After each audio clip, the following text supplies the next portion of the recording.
¿Te has preguntado alguna vez cómo es el infierno? Dante Alighieri lo describió bajo el punto de vista cristiano, en su obra magna La Divina Comedia.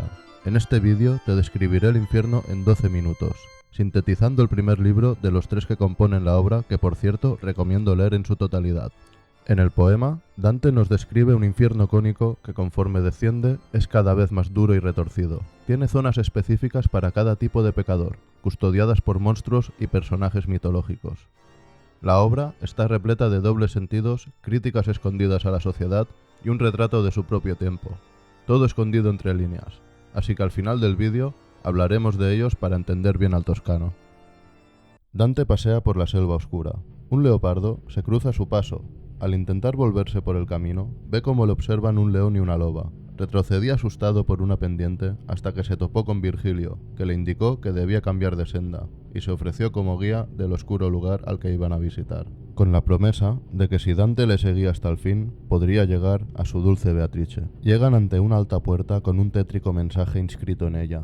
Al otro lado se encuentra la gruta que lleva al mismísimo infierno, en el cual, según Virgilio, se encuentra gente dolorosa que ha perdido su alma. Al entrar, Dante escucha hórridos lamentos conducidos por una tormenta de arena. Son los indiferentes, dice Virgilio, que como ven al adentrarse al lugar, corren desnudos atormentados por avispas y moscones. Dante y Virgilio llegan al Aqueronte, el río que lleva a las profundidades del infierno. Llegan ante Caronte, que primero se niega a llevar a Dante, porque está vivo. Virgilio le convence. Caronte inicia a Dante, que recibe un relámpago granate y cae al suelo privado de todo sentimiento.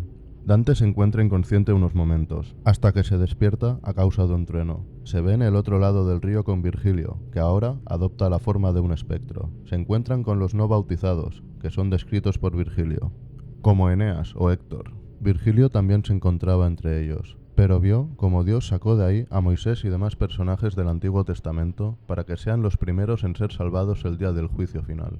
Virgilio cuenta que aquí habitan esperando el día sin tormento alguno. Llegan a un castillo de 7 muros, acompañados por Homero, Ovidio y demás. Y allí ven grandes reyes y filósofos, como Platón, Séneca, etc. Ante la mirada impenetrable del rey Minos, traspasan del primero al segundo círculo. Dante no puede evitar gritar al ver un violento vendaval que, sin cesar nunca de rugir, se lleva las almas de los condenados como si fueran una bandada de pájaros atropellados por la borrasca. ¿Quiénes son los pecadores?, pregunta Dante. Los lujuriosos, como Helena, Aquiles, Cleopatra, que son atormentados y arrastrados sin control como les sucedió en vida, responde Virgilio. Habla Dante con Francesca, que está ahí condenada. Tras decirle lo mucho que le apena ver así a la hija de un amigo, ella le cuenta sus remordimientos y el alma de Paolo llora con ella. Virgilio y Dante deciden seguir y cruzan el umbral del tercer círculo, todo nevado y congelado, custodiado por Cerbero, que agresivo muestra sus 3 bocas repletas de colmillos a los 2 visitantes. Virgilio tomó tierra del suelo y la lanzó a las bocas del monstruoso animal, que se amansó de inmediato.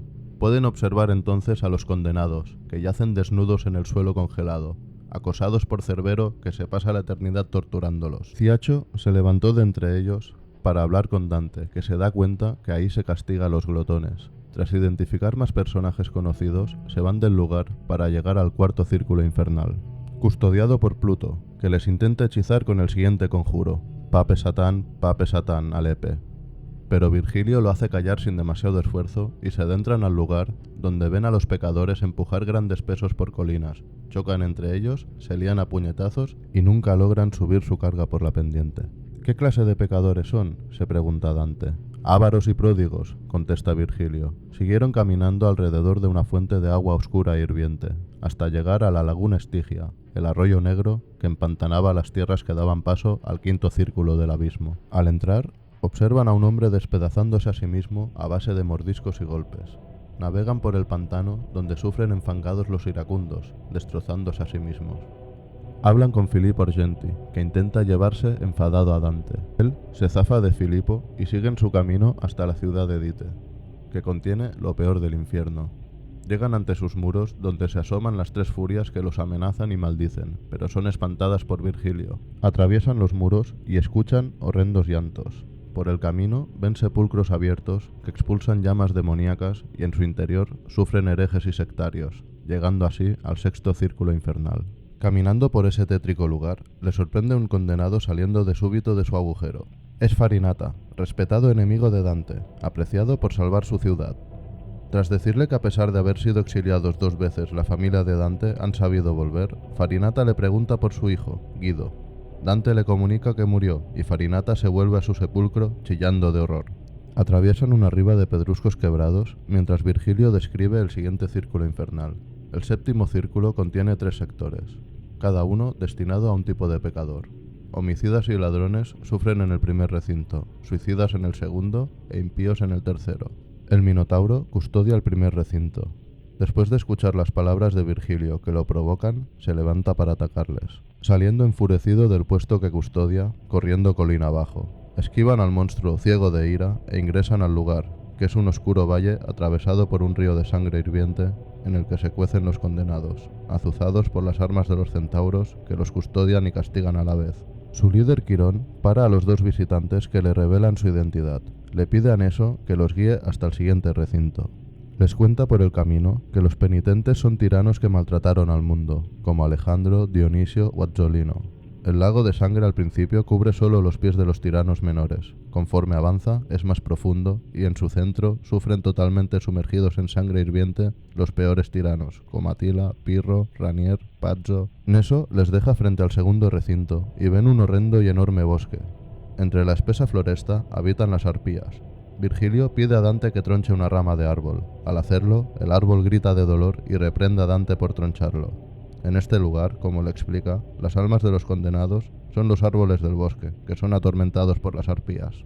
El árbol es Polidoro, que describe a otros árboles como Lano, Arno. Dejan atrás el bosque y se encuentran con un llano cruzado por ríos de oscura sangre infernal. Al pasarlo, llegan al último recinto del séptimo círculo donde los condenados sufren. Un grupo de estos detienen a Dante y Virgilio que observan sus cuerpos llenos de ampollas y úlceras. Uno de ellos, Brunetto Latino, le advierte a Dante que no cometa los actos que lo llevaron allí. Dante le cuenta cómo llegó al infierno estando vivo. Le cuenta lo mucho que le apena verle así, pues Dante admira sus obras. Ven a más sodomitas como Prisiano, que habitan ese lugar en llamas que es como un horno. Virgilio apresura a Dante para marcharse ya de ahí.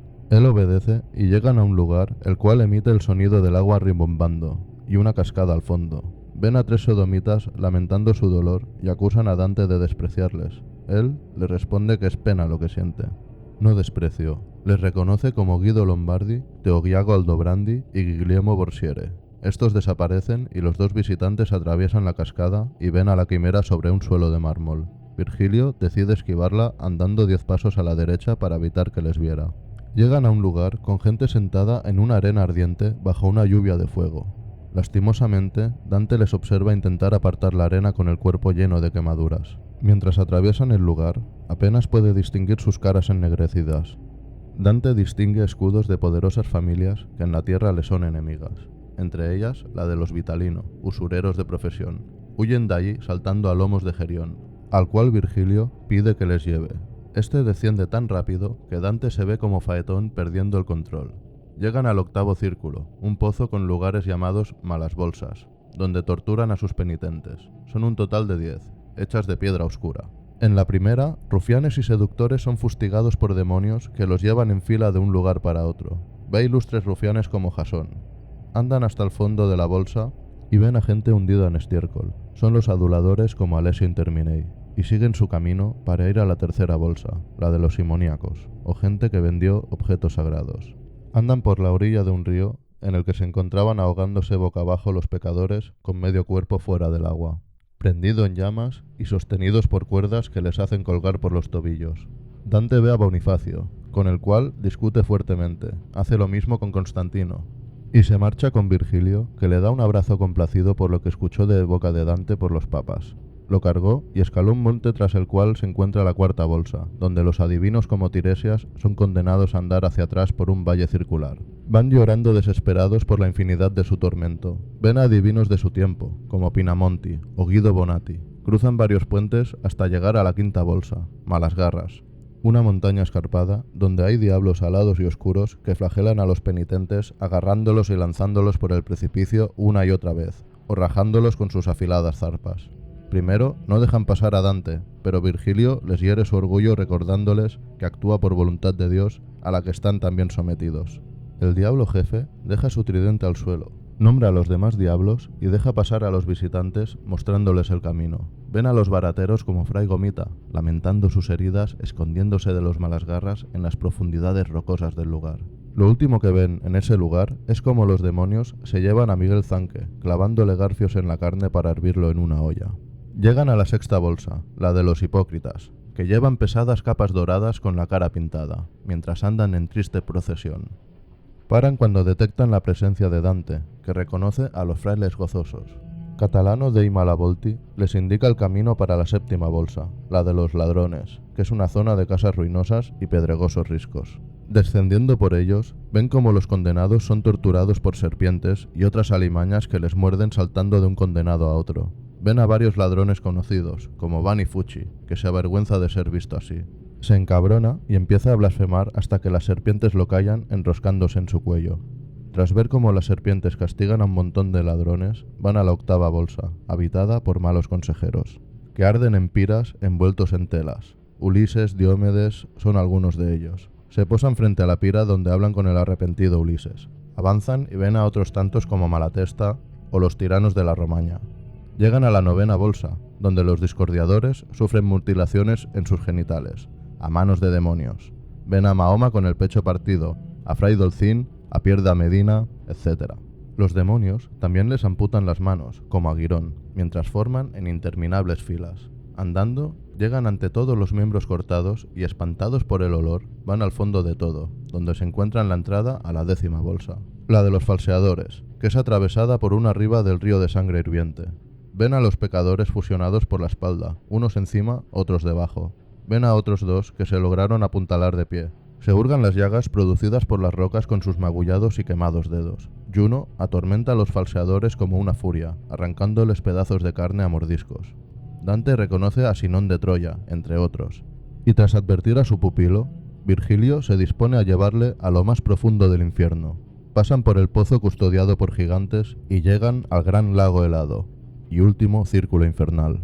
Este se compone de 4 partes. La externa, llamada Caína, es dedicada a los fraticidas, que sufren tumbados desnudos boca abajo en el hielo. Ven a reconocidos fraticidas como Sasolo Mascheroni, que lamenta sus viles actos. La segunda parte se llama Antenora, donde los traidores a su patria son castigados como Boca de Gliabati, que sufre medio enterrado en el hielo. Pasan por la tercera, Ptolomea, y ven a los condenados enterrados del todo, solo se ven sus rostros. Llegan al centro de todo, al corazón del infierno, en ese abismo final llamado Judea. Ahí vive el mismísimo Satanás, que es gigantesco y posee 3 caras cuyas bocas masticaban eternamente a los 3 habitantes del lugar, Bruto, Casio y Judas, los mayores traidores de la historia. Dante se sentó en una roca para asimilar lo que vio hasta que Virgilio le urge a seguir su camino, esta vez hasta el purgatorio, concluyendo así su estancia en el infierno. Ya sabemos cómo es el infierno de Dante, ahora hablaremos de lo que oculta. Aquí tienes 33 easter eggs o curiosidades escondidas. Primero, Dante pasea por una selva oscura. Cuando su esposa Beatrice murió, el poeta cayó en una depresión que le llevó a la mala vida. Segunda, se encuentra con un leopardo, loba y león que lo apartan del camino. En el simbolismo medieval, esos animales representaban la lujuria. Tercera, Virgilio. Dante admiraba tanto al autor de la Eneida que lo nombró guía de su viaje llamándole maestro. Cuarta, cambiar de senda para llegar a Beatrice. Virgilio le hace de guía mostrándole pecados y consecuencias para que Dante cambie de vida y pueda ir al paraíso donde se encuentra Beatrice, su amada esposa. Quinta, en la entrada del infierno se puede leer: por mí se va la ciudad doliente, por mí se va el eterno dolor, por mí se va con la perdida gente. Fue la justicia quien movió a mi autor. El divino poder se unió al crearme con el sumo saber y el primo amor. En edad solo puede aventajarme lo eterno, mas eternamente duro. Perded toda esperanza al traspasarme. Sexta, Aqueronte, río griego que era llamado el río del dolor porque se creía que su bifurcación llevaba al inframundo. Séptima, Caronte, el mítico barquero que cruzaba el río con su barca llevando a los muertos hacia el inframundo a cambio de 2 monedas. Octava, tras iniciar a Dante con conjuros, le cae un rayo sobre él que le quitó todo sentimiento y se despertó en la otra orilla. Caronte no mata a Dante, pero lo deja temporalmente como a un muerto para poder cruzar el río y llevarlo a la otra vida sin matarlo. Novena, Castillo de 7 muros, alegoría de las artes, trivium y quadrivium. 10. No bautizados. Como no tuvieron oportunidad de ser salvados por Cristo, esperan el Apocalipsis sin castigo alguno para ser salvados. 11. Minos. El mítico rey de Creta, cuya mujer parió al Minotauro, custodia el círculo de la lujuria, porque se enfrentó y venció a su hermano Sarpedón por Mileto, un muchacho. 12. Francesca. Hija de un buen amigo de Dante, fue sorprendida en la cama con su cuñado Paolo por su marido Gianciotto, que los mató a los dos. 13. Cerbero. Perro guardián de 3 cabezas que custodia la entrada al inframundo griego. 14. Giacho. Poeta florentino conocido por su glotonería. 15. Pluto. Antiguo dios griego del dinero y la suerte. Con razón custodia a los ávaros y pródigos. 16. Pluto recibe a Dante recitando: oh Satán, cabeza y príncipe de los demonios, ¿qué es lo que veo? Por ver a un vivo en el infierno. 17. Filippo Argenti. Mítico caballero italiano que vestía armadura de plata y era muy iracundo. 18. Dite es el otro nombre de Lucifer. 19. Farinata. Partidario de los gibelinos, Dante era güelfo, que a pesar de haber exiliado a Dante y a su familia, era respetado por el poeta, pues salvó a su ciudad. 20. Quirón. Mítico centauro que, entre otras cosas, crió a dioses y héroes de la antigua Grecia. 21. Polidoro. En la Eneida de Virgilio, Eneas arranca una rama de un arbusto que sangra, llamada Polidoro. 22. Lano. Arno. Poetas del tiempo de Dante que se suicidaron. 23. Prisciano. Gramatista latino. 24. Gerión. Ser mitológico gigantesco de 3 cabezas y 6 brazos que vigila su ganado. 25. Faetón es el hijo de Helios, o el Sol, que se estrelló con el carro solar de su padre. 26. Bonifacio fue un papa de la Iglesia contrario a Dante y a los güelfos. 27. Clemente V. Papa que persiguió a los templarios. Aún vivía al ser escrita la Divina Comedia. Nicolás III, otro papa. Como veis, a Dante le gustaba mandar a varios papas al infierno. 28. Constantino, emperador romano que en el 314 hizo la cesión de poder al papa Silvestre I. 29. Tiresias, mítico adivino de la antigua Grecia. 30. Dante veía en Mahoma y el Islam una religión cismática hecha para partir el cristianismo, por eso sale Mahoma con el pecho partido. 31. Sinón de Troya, el troyano que aconsejó a su gente de meter el caballo dentro de Troya. 32. Las zonas más profundas del infierno. Caín mató a su hermano Abel. Atenora. Antenor vendió a su patria, Troya, cuando era consejero del rey Príamo. En el saqueo de la ciudad nadie tocó su casa. Ptolomea. Traidores, amigos y alegados. El rey Ptolomeo I envenenó en un banquete a su suegro y a 2 cuñados. Judeas. Judas Iscariote traicionó a Cristo. 33. La peor parte del infierno está helada, pues la gravedad de los actos de sus habitantes es imperdonable, condenados al vacío y desprecio más grandes de la historia. Dicho esto, solo me queda despedirme y decirte que si has disfrutado del vídeo, me lo hagas saber con un like y suscribiéndote al canal. Hasta la próxima.